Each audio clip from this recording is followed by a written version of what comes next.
امریکہ کے اندر اب 10 لاکھ جہاز ہیں. آپ نے کوئی آپ کا ایشو ہو, ہر ایئرپورٹ کے اوپر ایک ریپ بیٹھا ہوتا ہے جو کہ سینئر پائلٹ ہوتا ہے اور ایک سینئر انجینئر ہوتا ہے, اور وہ ایف اے کا نمائندہ ہوتا ہے. آپ اپنا پرابلم اس کے پاس لے کے جاتے ہیں اور وہیں ایئرپورٹ پہ بیٹھ کے آپ کو وہ آدھے گھنٹے کے اندر آپ کا مسئلہ حل کر دیتا ہے. ہمیں اگر کوئی پرابلم ہوتی ہے ہمیں چٹھیاں لکھنی پڑتی ہیں کراچی کے اندر, اسلام آباد کے اندر, اور ہمیں انتظار کرنا پڑتا ہے کہ جی جواب آئے گا. ابھی ہمارے ایک پارٹنر نے, بزنس پارٹنر نے, ایک باہر سے جہاز لے کر آئے. وہ جہاز 1 مہینہ لگ گیا اس جہاز کو ہمیں اس کی پرمیشن لیتے ہوئے فلائنگ کرنے کے لیے, کیونکہ چھوٹی چھوٹی باتوں کے اوپر اس کو ڈیلے ہو رہا تھا.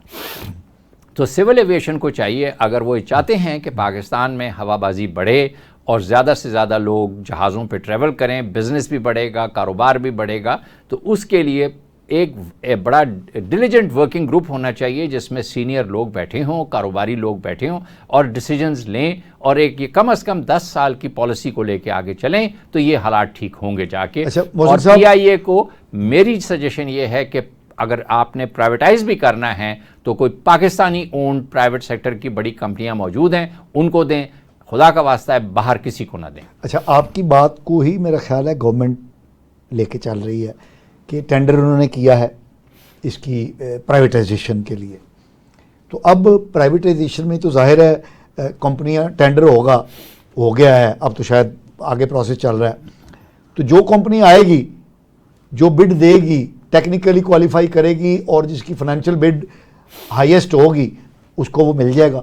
تو اب گورنمنٹ تو جی اب ڈبو کے نا, اب تقریباً کوئی 700-800 ارب روپے کا نقصان کرا کے اب وہ آئیں گے. وہ ظاہر سی بات ہے اپنی ایک اسٹریٹجی لے کر آئیں گے جس کے اندر سب سے پہلے تو جو غیر ضروری سٹاف ہم نے بھرا ہوا ہے اس کو وہ کم کریں گے, اور پائلٹس اور انجینئرز جو ہیں وہ تو مسٹ ہیں اور وہ تو ایکسپینڈ کرنے پڑیں گے.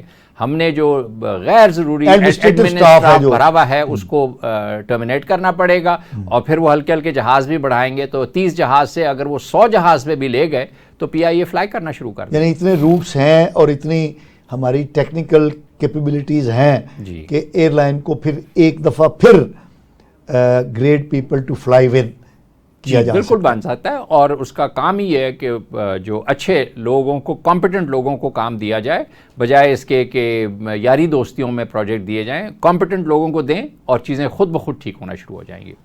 ایک چھوٹا سا کمنٹ چاہیے کہ یہ حکومت جو مختلف پالیسیاں لا رہی ہے معیشت کی ریوائول کے لیے, ڈو یو تھنک کہ ہم ریوائول کی طرف چلے جائیں گے؟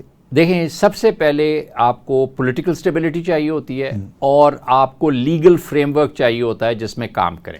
ہمارے ایک چائنیز پارٹنر آئے لاہور ایئرپورٹ پہ, میں نے ان کو ریسیو کیا. اب جب میں باہر ان کو لے کے نکلا, ان کو میں نے فیصل آباد لے کے جانا تھا, تو باہر مجھے پولیس نے روک لیا کہ جی آپ بلٹ پروف گاڑی لائیں گے تو یہ وہاں جائیں گے.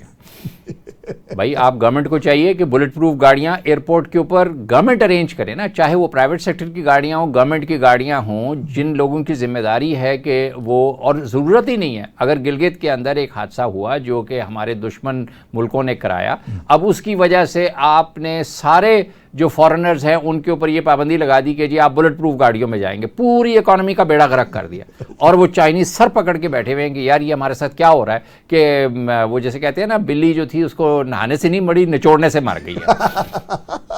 تو اس لیے گورنمنٹ کو چاہیے کہ پولیٹیکلی سینسیبل بات کریں, اکنامکلی سینسیبل بات کریں, اور اگین مشاورت کریں. یہ گھر ڈرائنگ رومز میں اور بند کمروں میں بیٹھ کے فیصلے نہ کریں کیونکہ اس کے یہ نقصان ہوتے ہیں.